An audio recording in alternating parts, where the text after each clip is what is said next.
Hello everyone, my name's Katie and I am a third grade teacher in the state of Florida, and today's video is all about technology in the classroom and just my experience across my 7 years of teaching with what I've used in the classroom, what I've enjoyed, and maybe some struggles that I've had with using technology with my students.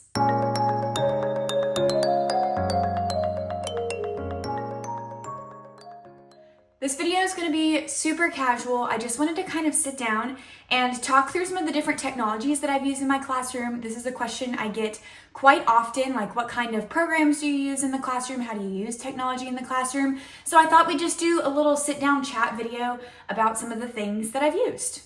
As you're watching, if there's any program that you're like, oh, I've used that too and I've had a positive experience, or even if you're like, I've used that program and I didn't like it so much, feel free to leave those kinds of comments below. That way this video can just be a source of information for teachers who are looking to gain some knowledge about computer programs or technology they can use in their classroom. I will say if you're looking for another channel to follow or to get information on technology in the classroom, Pocketful of Primary is a great place to look. Michelle does a great job of showing a lot of the Google Suite for Education products that you can use in your classroom. I say products, I think I meant more like programs, but she also shows lots of different other technology aspects and does a really good job and has some dedicated videos for how to utilize them in the classroom.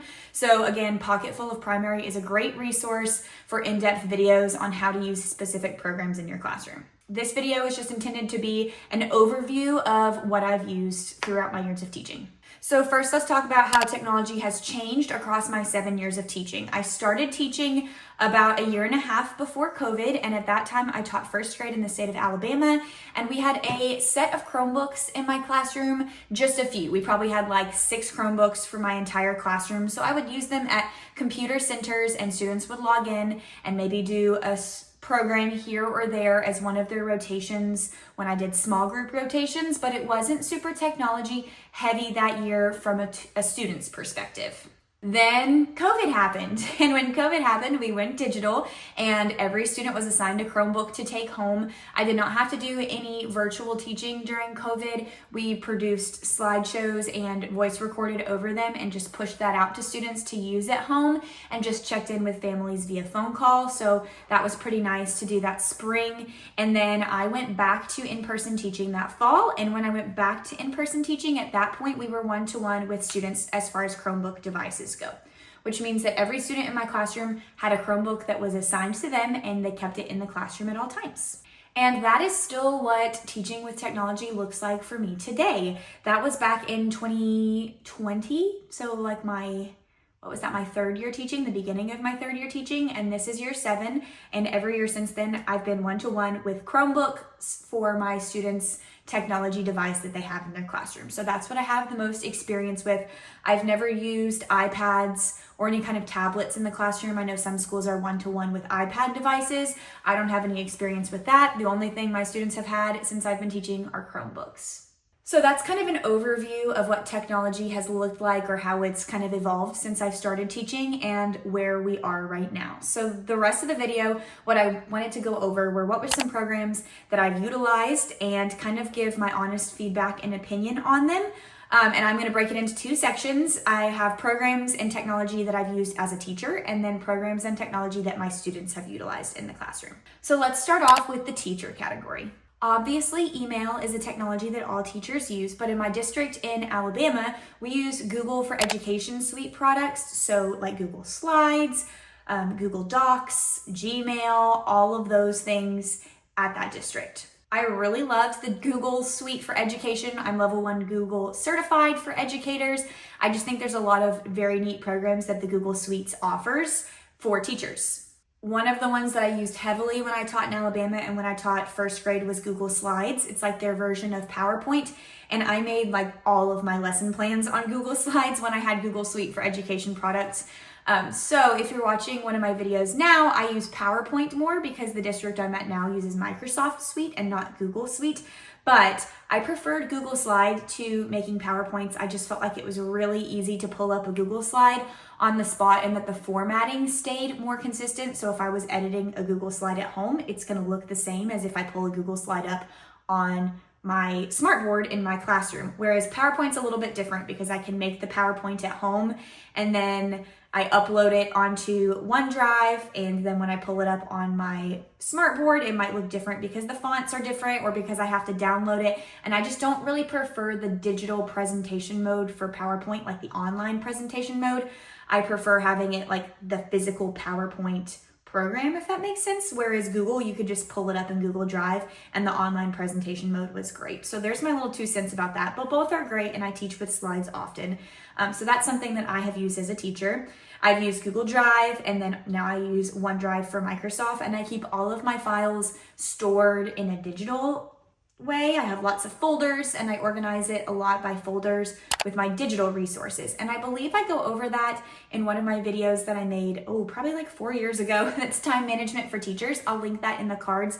But I think one of my tips was to have everything organized digitally, and I kind of show a little pan through of what my Google Drive looked like at that time. So I'll link that video in the cards if you're interested to see kind of what file organization can look like for a teacher using technology in the classroom. Another program that I've used as a teacher is I've utilized Planbook before. Planbook is an online program that you can use as a lesson planner. And I used that my 4th year of teaching. My 1st year teaching in Florida, my school used Planbook as a school site.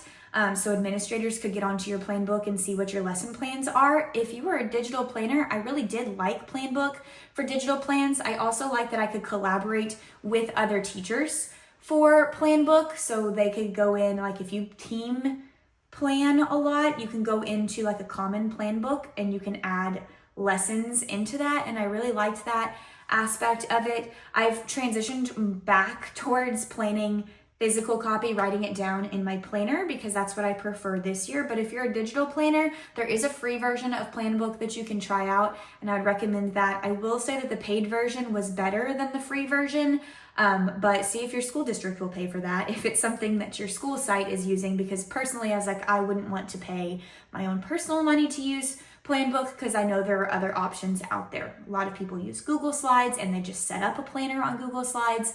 And that works great too. I've done that before, and it's pretty easy as well and easy to collaborate with, but it is a good option that's out there for you to try out just if you're interested. And then the other thing that I use technology-wise in my classroom is I have a smartboard. I've had a clear touch panel ever since I've been teaching, and I teach with slides, as I said before. So I use my clear touch panel every day, all the time. We have morning slides, we have reading slides, I pull up videos, and I use the, Easy Note app and the document camera. So all of my learning pretty much is facilitated through the smartboard in some way, shape, or form, whether it's a slide with directions or a slide that shows students what supplies they need or a timer.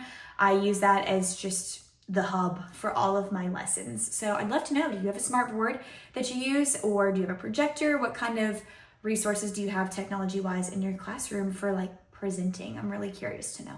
So as far as teaching goes, that's kind of what I use as a teacher. I use my personal laptop, my MacBook, to create all of my slides and do everything, just because I prefer that to the laptop that they give me from the school district. My MacBook is quick. I have all my resources on it, so it's easier for me to use than my school provided laptop.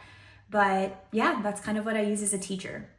So let's switch over to programs that my students have used. First off, I've used 2 different single sign-on programs, which are really cool if you've never used one before.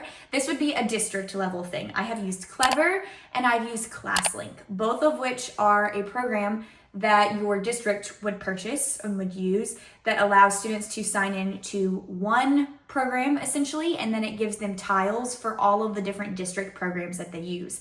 I really liked Clever because we could print out QR code badges, and so for my first graders it was so easy for them to sign in because they just scanned the QR code on their Chromebook and voila, they were signed in. There was no long password to remember or have to type in or a long email address, so it was fantastic. But then once you've logged in on Clever, it kind of gives you a grid with a bunch of different programs, and they can click on the one and it basically stores their password and login information so they don't have to remember separate logins for every program.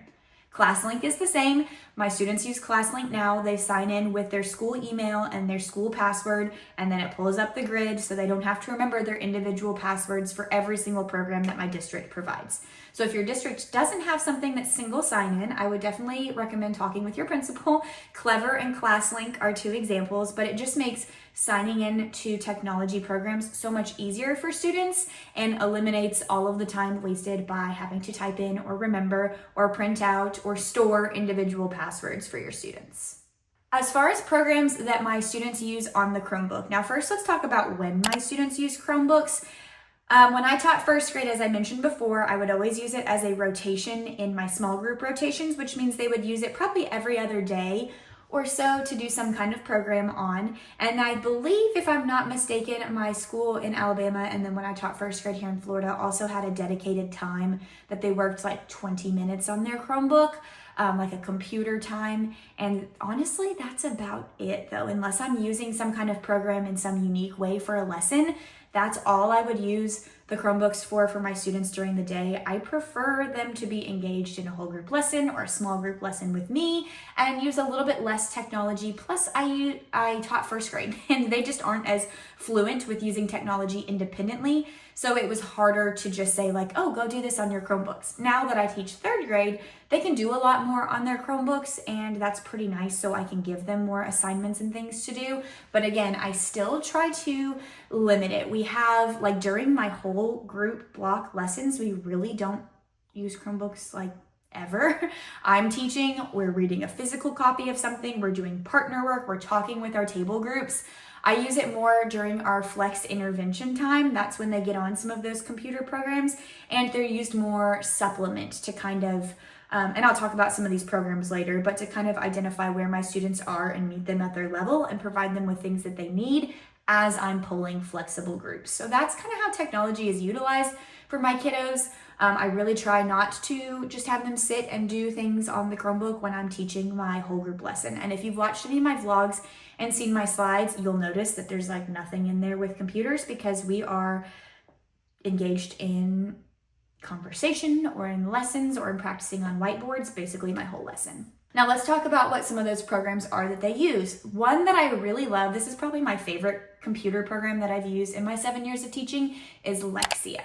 Lexia is a reading program that identifies where students are on their level for phonemic awareness, for phonics, for comprehension, for vocabulary, all of the different pieces of the reading rope. If you've done any research or any courses in reading, it kind of does an assessment to figure out where they are, places them on a level, and then gives them activities and assignments that they can work on in each of those categories: phonemic awareness, phonics, vocabulary, listening, comprehension, and then just comprehension in general. I think this program is very user-friendly for kiddos, and the platform is very user-friendly for teachers as well. It's very easy to get on and see what level your kiddos are at, to see what lesson they've been working on, to see how many attempts they've made at that lesson, and it has resources in it that are printables. So I can go in and say like, oh, okay, my student's working on identifying which vowel team to use in the medial position of a word. Here's the lesson, here's where they've been struggling, and it'll even flag that student for me and then give me some printables that I could just print and pull them and say, let's work on this together. Boom, done.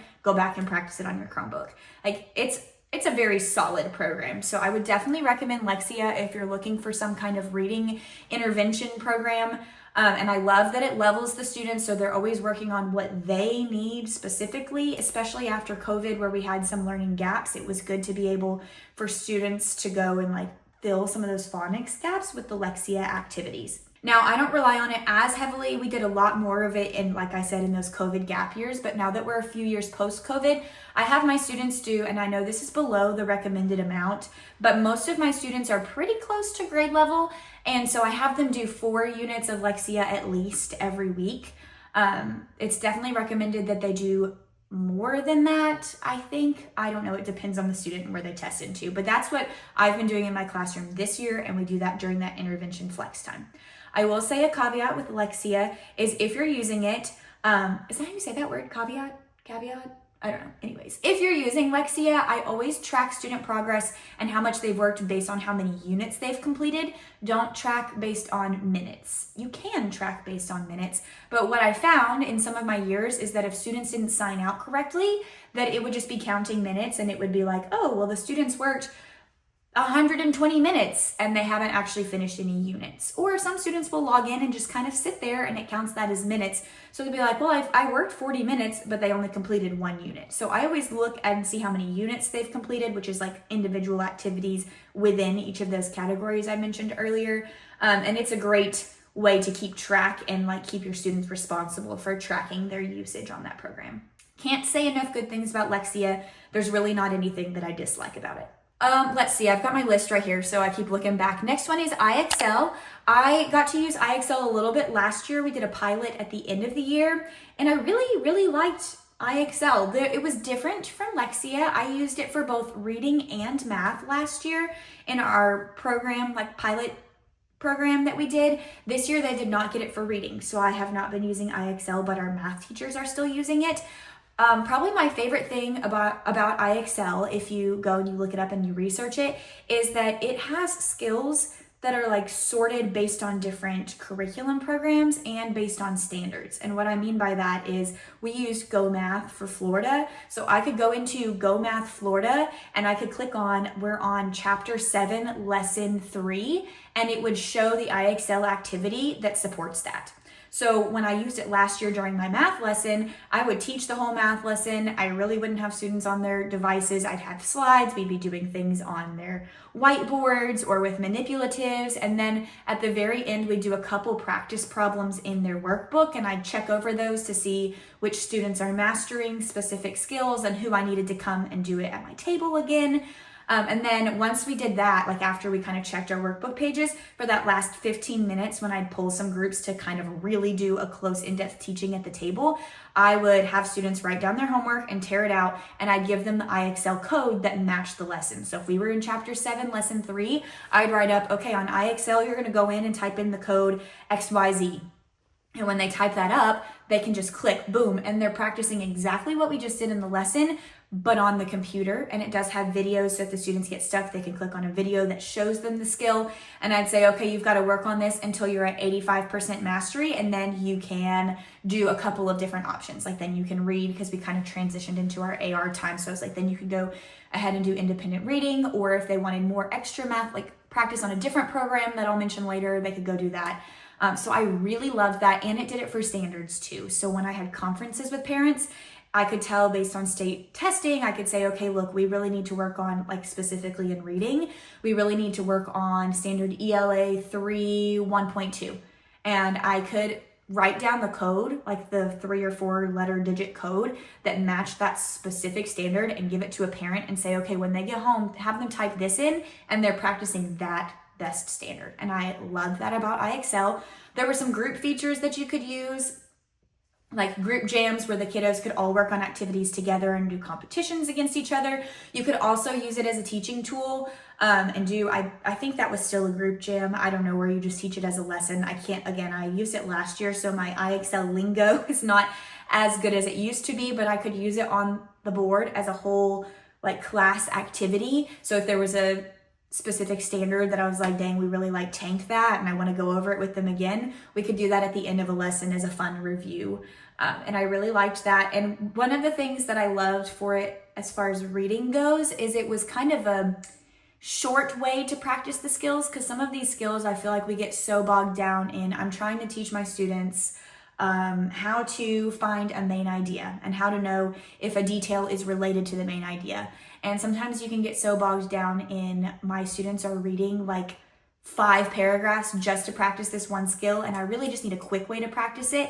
I feel like the IXL, for a lot of the comprehension skills, there were some quick ways to practice it where it's like you're reading 1 paragraph and you're finding the main idea and the key details. So it was quicker and it didn't take as much decoding, if that makes sense, especially for your students who are lower readers, who it's like, woof, decoding this passage is going to take us 30 minutes all on its own, let alone practicing main idea and key details. It was kind of like a smaller, isolated way to practice a comprehension skill, which I liked because my curriculum doesn't provide very much of that. So I thought it was a good balance. All right, a couple other programs. Those were the big two that I really wanted to talk about. A couple others that I've used. I have used iReady just a little bit. I'm not a huge iReady fan. I don't think it's as user-friendly as Lexia is for reading or as iExcel is for math, if I'm being honest.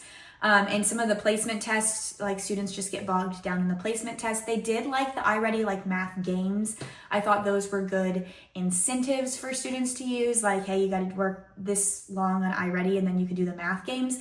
But I'm pretty sure iExcel, and I didn't use this feature very much last year, but I'm pretty sure iExcel also has a math games feature. So in terms of like which one I prefer iExcel over iReady. I only have like a light little itty bitty experience with iReady, and it just wasn't as easy to assign things as iExcel was. I used iExcel for like the last quarter and a half maybe of the school year last year, and I felt like I was pretty fluent with it versus using iReady for like 3 years and it was still clunky to me. Another program I've used, and this one is a big thumbs down, is Go Math Waggle. It has the potential, like the way they pitch it and the way it's gamified has the potential to be cool, but we used it last year and it just glitched and it never really worked up to its full potential. And one of the things that I thought I was really going to like about it was kind of like iExcel. I could finish a lesson in Go Math and then assign the Waggle activity that goes with it, but it was always glitching and it never really worked. And iExcel had the same feature and it works, and it was a lot more user-friendly. So I give that one a thumbs down. Sorry, Go Math, sorry, Waggle, but I've used it and I did not care for it. This one I really did like, these next couple programs, Happy Numbers. So I used Happy Numbers, the free version, last year, and if I was still teaching math this year, it would definitely be something that I'd be interested in purchasing for my classroom to use. Now, if you're using iExcel, you don't really need to use both, in my opinion. But at the beginning of the year last year, we didn't have iExcel, and so Happy Numbers was a great program that kind of like Lexia, students test and place, but it's for math. And I thought it did a really good job of showing a variety of strategies for my students and had manipulatives and pictures.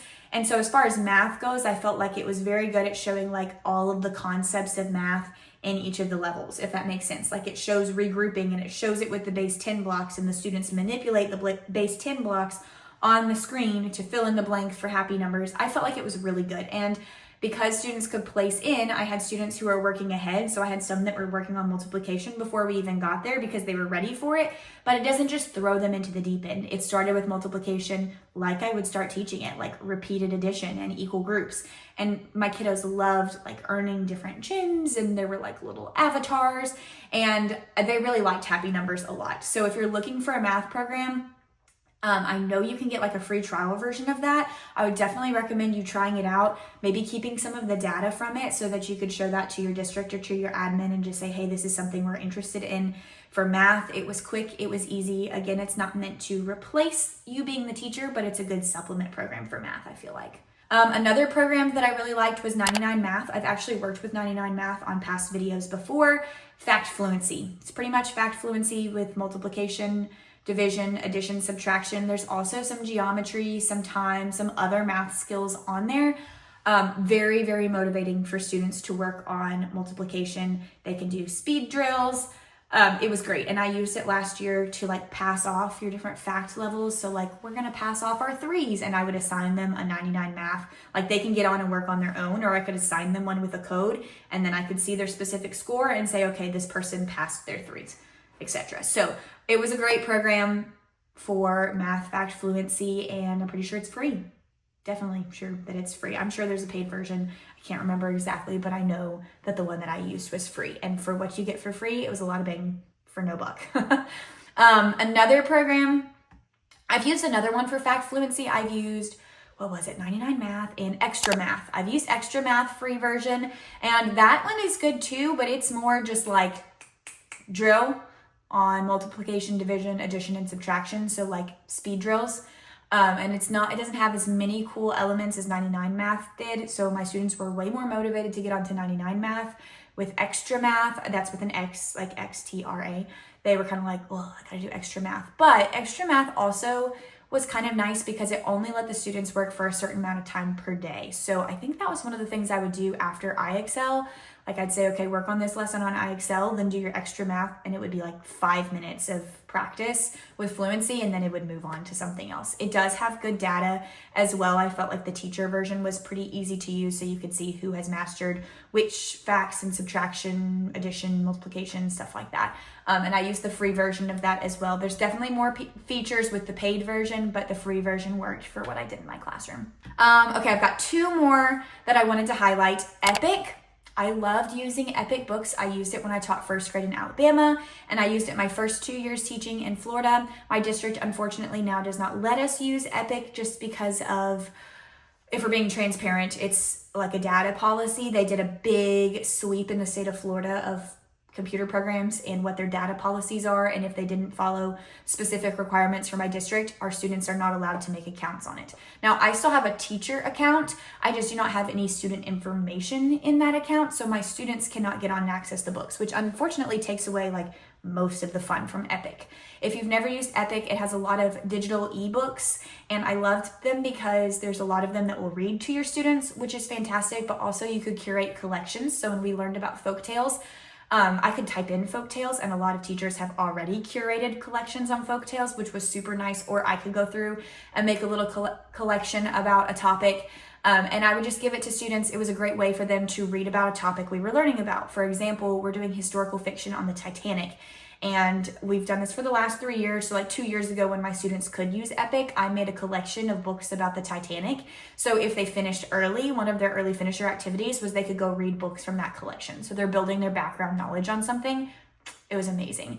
There is a free version of Epic as well. There's also a paid version of Epic. I always used the free one. It was fantastic for my students to use in the classroom. So I would definitely recommend. There's also books in Spanish. And it was fun because you could just kind of differentiate too. Like I had an alphabet when I taught first grade and I had ELL learners. I had like an alphabet book collection that I could push to them. And so they were like looking at letters, letter sounds, things that were easy. Whereas some of my other students might have been looking at books about a farm because that builds their background knowledge for the informational text we were reading. So I loved being able to use it that way and send students different texts. And the students also just loved getting on and being able to like free read on Epic and look for things that were interesting to them. And it has little comprehension quizzes, kind of like AR.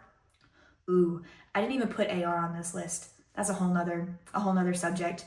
But we do use AR in my district too. Whole nother topic. But it was kind of like comprehension quizzes similar to AR, but not as like high stakes, and not every book has it. And then the last one that I have is Blukit. If you've never used Blukit, so fun, also free. It's like Kahoot. So if you've used Kahoot, you kind of know what Blukit is, but Blukit has cool features too that you can gamify things a little bit more. I use this a lot in math with fact fluency. The students get really, really into it, and it is like a computer game. So I prefer to use like the gamified versions for something that's easy that they should know, like fact fluency, to build those types of things. As far as like what I use it for in reading, or like if they were actually solving problems, maybe not, because it's got that like timed element to it. I did use it for Charlotte's Web vocabulary, but I use like the classic format that looks like Kahoot. But I would use it all the time for fact fluency in math, and it's a very fun gamified version. It's a really cool whole class reward to do like a Blukit, and then you're still slipping in some learning in there and they don't even know it, which is awesome. So I would definitely recommend check out Blukit, try to make one, or if you are a teacher and you have a Blukit set that you've made, you can drop it in the comments below because you can share different sets or different collections. I believe on my last vlog that I shared about Charlotte's Web, I put the Blukit links. So if you wanted to do Charlotte's Web vocabulary Blukits, you could do those with your class. Basically, I know I just talked your ear off for a while, but those are like, that's like a high level overview of different programs that I've used in my classrooms and some of my thoughts on the technology that I've used in my classroom. As I mentioned at the beginning of the video, I'd love to hear what you have used in your classroom and what's worked well. And let's just let this video be a resource for anybody who's browsing through YouTube and is wondering what kind of technology can I use with students in my classroom, because every district uses different things and I learn something new every single day. It feels like every year I'm learning something new that I can do with technology in my classroom. So I'd love to hear what you guys are loving, or any programs that maybe you're required to use that you're like, stay away, don't use this program, because that's good information too. Thank you guys so much for watching this video. Please be sure to give it a thumbs up and subscribe to my channel if you enjoyed it. I love making teaching vlogs and just teaching tip videos. and I'd love to have you subscribe and join my channel. Thank you guys so much for watching, and as always, I will see you in the next one.